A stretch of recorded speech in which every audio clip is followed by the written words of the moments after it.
Hello everyone, welcome to Unseen Fortunes. I'm Leah Chow. Those of us who have lived in communist China know that if you believe what the Chinese Communist Party or CCP tells you, you're in for bad luck because you're likely being manipulated and deceived.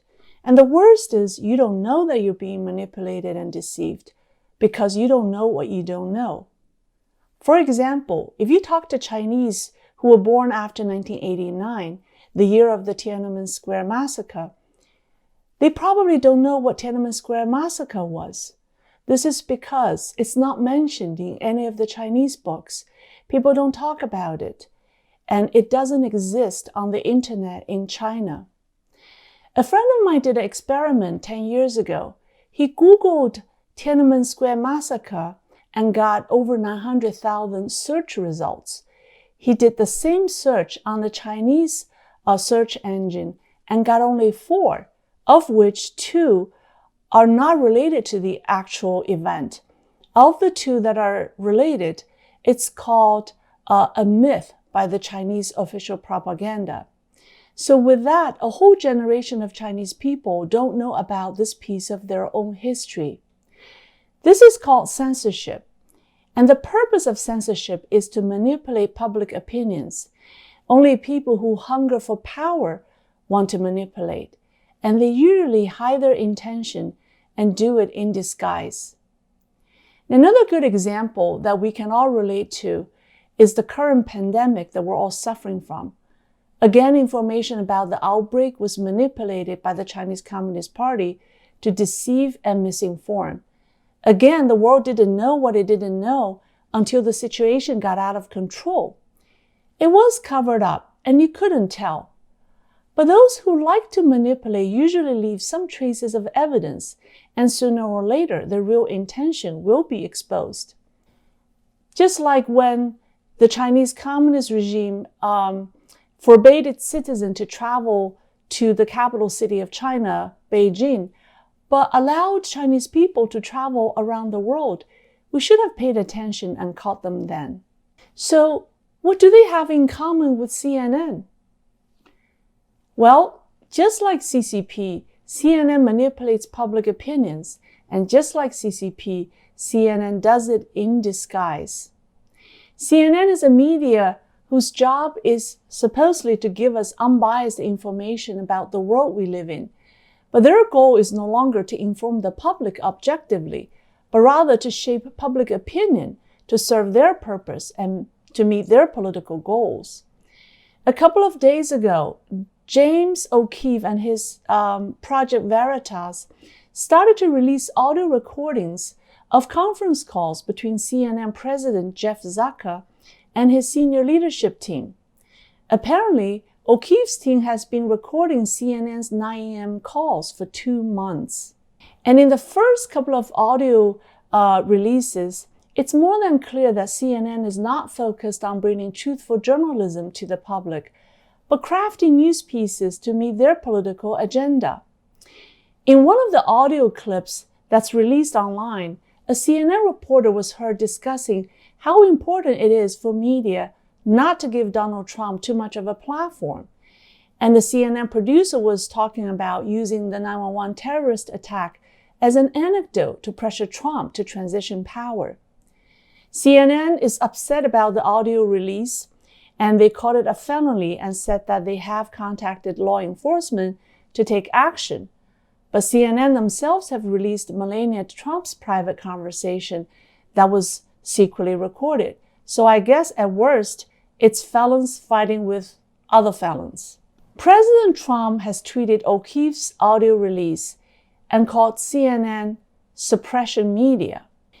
Many people describe Trump's bad relation with CNN or mainstream media as his problem or his failure. But I don't think the real issue here is Donald Trump. We, the public, are the true victims. If you think about it, how the mainstream media covers Donald Trump and his presidency is not indicative of Donald Trump's problem, but rather it's indicative of whether or not the mainstream media respects the public and our rights to information. It is really our problem. Those of us who have lived in communist countries Know that when media doesn't report truthfully, our rights to information is suppressed. When media does this systematically and in a coordinated fashion, it's called brainwashing, and nobody wants to be brainwashed. Now, what about Obama? Obama is no longer the president, but it seems that he isn't done yet. With all due respect, I must say that he doesn't seem to be happy about retiring from politics soon. And if situation permits, he would like to serve for a third term, but only in a disguised manner. Obama said in an interview on November 30th that people asked him if he would like to be a third-term president. Let's take a look at his answer. If I could make an arrangement where I had a stand-in, a front man or front woman, and they had an earpiece in, and I was just in my basement in my sweats, looking through the stuff, and then I could sort of deliver the lines, but somebody else was doing all the talking and ceremony. Wow. I'd be fine with that. Well, Obama has been doing exactly what he said in the interview. Journalist and author Lee Smith wrote a commentary in Epoch Times on November 17th titled, "Behind the Scenes, Obama Never Left." Smith said that in April, Obama told Democratic mayors on a conference call not to reopen their cities until coronavirus testing and monitoring were available nationwide. Shutting down major U.S. cities will limit any economic rebound and thereby hurting Donald Trump's re-election chances. Well, we've seen big cities being shut down for an extended period of time. Obama also sent a series of tweets in April promoting massive mail-in ballots using COVID-19 as the justification, and now the massive mail-in ballots have become a major source of fraud. Smith also mentioned that when details of the coup started to surface in the media, Obama came into action to play defense. And this is what he wrote. In May, he, meaning Obama, leaked part of a phone call with Democratic officials in which he expressed dismay that the Justice Department had dropped charges against Trump's first national security advisor, Michael Flynn. He said that Flynn should be charged with perjury, a recommendation soon picked up by the judge in the Flynn case, who appointed a former prosecutor to make an argument for charging the retired three-star general with perjury. Recently declassified records have given evidence of Obama's direct involvement in the anti-Trump operation that started as early as July 2016. Smith called Obama the first U.S. president who has interfered in the peaceful transfer of power. From Obama's recent interview, he's probably having a good time doing just that in his basement and in his sweats. There are a lot of powerful men in the world. Someone to manipulate in order to gain power. Someone to have power in order to manipulate. President Lincoln once said, if you want to test a man's character, give him power. At this historical moment, a lot of powerful men and women's characters are being tested.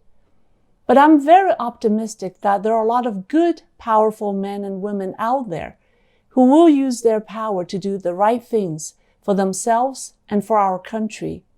Because America is the land of the free and the home of the brave, and Americans will never be manipulated. Thank you for watching. Please like, share, and subscribe. We'll see you next time.